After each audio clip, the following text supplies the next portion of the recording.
Donc une politique de solidarité, eh bien, on vient de le vivre, hein, donc, avec ce contexte pandémique et de récession. Donc nous, on va avoir effectivement une politique donc, de solidarité, c'est vraiment sans faille, quoi. Donc, pour soutenir les plus fragiles et les accompagner.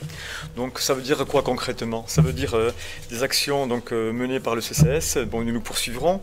Bien sûr, un soutien logistique donc, au Resto du Cœur, à la banque alimentaire, au panier Tirocé.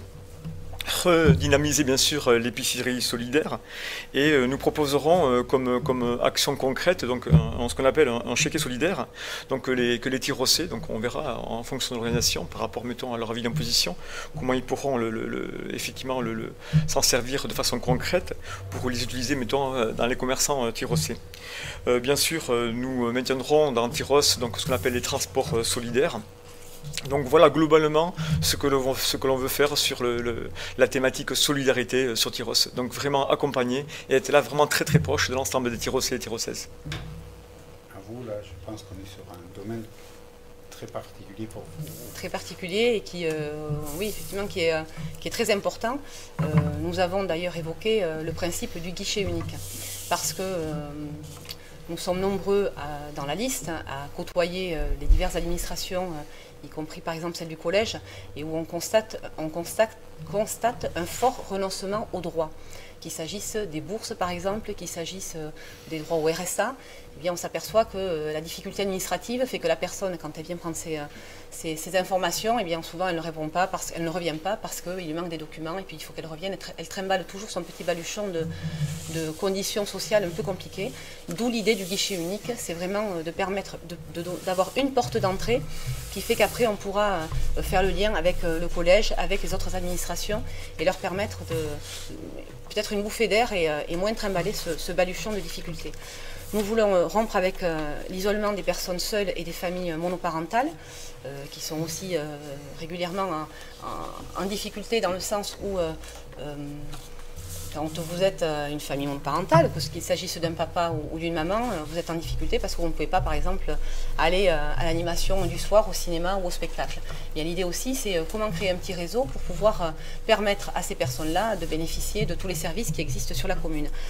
Nous proposons des gratuités et des tarifications, ce qu'on appelle les tarifications solidaires, pour tout ce qui est, enfin pour tout, selon le domaine, par rapport au transport, par rapport à, par exemple, nous proposons un pass culture. Nous proposons aussi une aide au transport, une aide aussi, par exemple, là, nous hébergeons effectivement le pôle sud.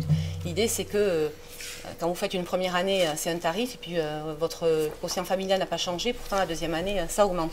Donc l'idée, c'est aussi de veiller un peu à ce que tous les Tyrocais, puisque nous hébergeons ce site-là, puissent aussi bénéficier de ce service. Nous proposons d'augmenter la subvention au centre de loisirs, parce qu'il reste on fonctionne encore sur les quotients familiaux de la caisse d'allocation familiale, et donc le maximum, c'est 900 et quelques euros. Et je vous laisse déterminer si avec un peu plus de 950 euros ou 1000 euros, est-ce que la vie elle est plus belle ou pas. Donc l'idée c'est aussi de travailler le centre de loisirs pour augmenter sa subvention de façon à ce que le reste à charge des familles soit moins élevé. Nous proposons aussi pour une égalité face à l'éducation, ou plutôt pour aider un peu ces familles, l'aide aux devoirs pour que ce moment de devoir soit moins agaçant, soit pour les familles qui rentrent tard chez elles. Je pense aux familles qui travaillent dans le commerce par exemple. Et enfin, nous voulons accompagner les personnes qui sont un peu toutes seules face à les aidants, avec les personnes qui sont, par exemple, qui ont des enfants qui sont autistes, les personnes qui accompagnent ce qu'on appelle les dyspraxie, dyslexie, etc. Dès lors qu'on ne rentre plus, pardon de le dire comme ça, mais dès lors qu'on ne rentre plus dans la case, on est un peu mis de côté et du coup, c'est un peu compliqué. Voilà, donc on veut aller vers toutes ces familles-là. Monsieur Laure, à vous. Ça a été fait. Hein excusez-moi. Oui. J'étais en train de surveiller les chronos de tous les côtés. C'est pour ça que je... Donc, monsieur Régis, je laisse, il va croire qu'on lui veut. Merci. Excusez-moi. Déjà, pour revenir juste sur la question précédente, je suis heureux de constater que le volume d'endettement qu'on propose fasse consensus, et que Gilles Dor propose le même volume d'endettement. C'est pas ce que j'avais entendu jusque-là. Voilà. Pour ce qui est du CCAS, évidemment, nous allons continuer de fonctionner avec, nous allons continuer de travailler avec les paniers Tirocé, les Restos du Cœur, la banque alimentaire. C'est des actions qui existent déjà, qui ont été mises en place par les précédentes municipalités et nous allons les maintenir. Personne ici ne dira le contraire.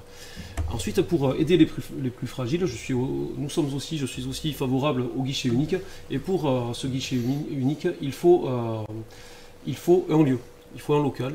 Et ce local, ça existe à Cabreton, ça existe à Souston, c'est une maison de service au public. C'est de compétence intercommunale.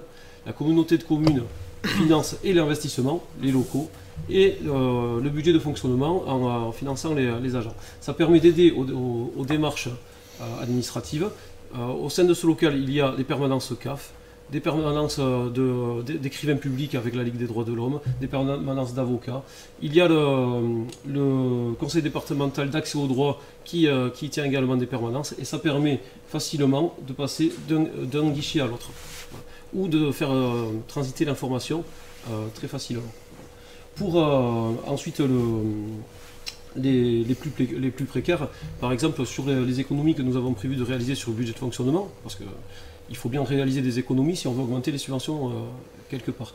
Nous avons prévu sur ces 90 000 € d'économies qui sont dues au non-renouvellement de l'emploi de cabinet, 47 000 €, et ensuite à la diminution du nombre d'élus et des indemnités des élus, on arrive à un volume de 90 000 €. Il y a 10 000 € qui vont aller en dotation pour les classes vertes, les sorties scolaires, pour aider les familles les plus démunies. 25 000 €, on l'a déjà dit, envers les associations, et pour essayer de créer des tarifs préférentiels pour les familles les plus précaires. Et également 5 000 € pour relancer le jumelage avec Rincon des Soto, pour que tous les enfants puissent partir des écoles, puissent aller jusqu'à Rincon des Soto et échanger avec les autres les enfants espagnols.